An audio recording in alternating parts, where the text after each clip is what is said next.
What are some arguments against capitalism?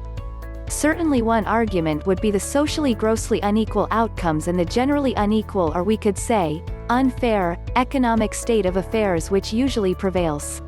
Which could trend, in liberal capitalist-oriented models, anywhere from an Ayn Randian totally individualist or self-centrist near socially Darwinist sort of approach, in both the business and the private realm, to varying degrees of an interventionist, corrective, and willing to provide for citizens in need sort of state which tries to mostly remain as hands-off as possible nonetheless with regard to the markets and the economy.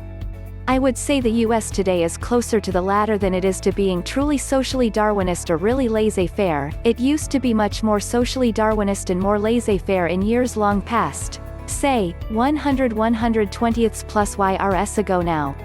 The Nordic European model is a still more government provider sort of model, with more state intervention and regulation, a relatively more collectivist social view everyone willingly pitches in, via higher taxation, etc., to pay for greater state help for all who need it, and the state is generally recognized as having a larger role to play, and so forth.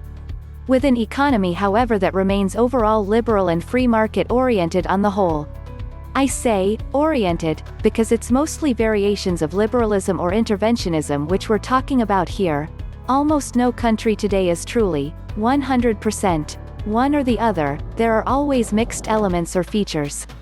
The argument would then be, in a socialist, truly socialist system, no one would be rich, and particularly rich and not really productive, and never really had been really productive, and no one would be abjectly utterly poor or completely destitute, and abjectly poor or destitute evidently through no fault of their own, or caught up in a generational poverty cycle.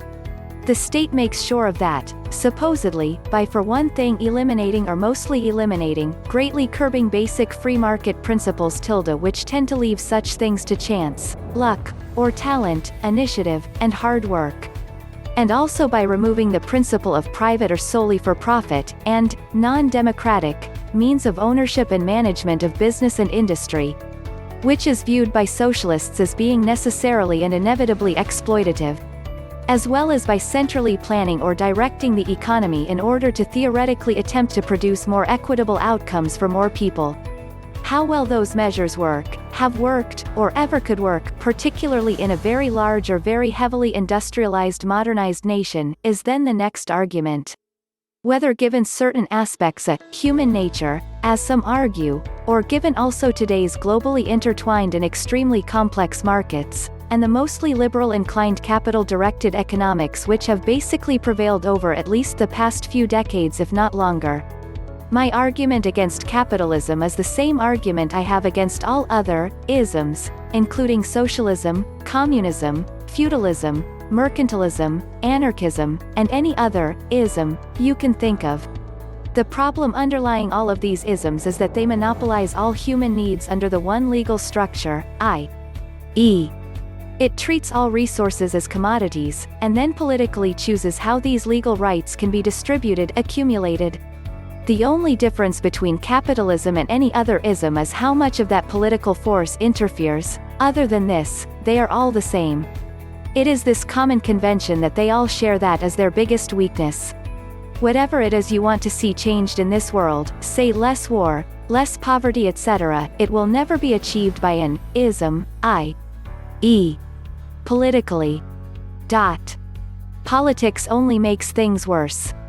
To see any form of change, isms need to be reduced down to households and not countries, to microeconomics and not macroeconomics. A mature society would allow capitalists, communists, socialists, etc. to all live on the same street and not look any different from each other. The only difference between all of them would be the legal structure they hold and manage their resources like land, housing, labor, etc., and how they legally distribute. Very few economists thinkers throughout history have touched on this or saw things this way.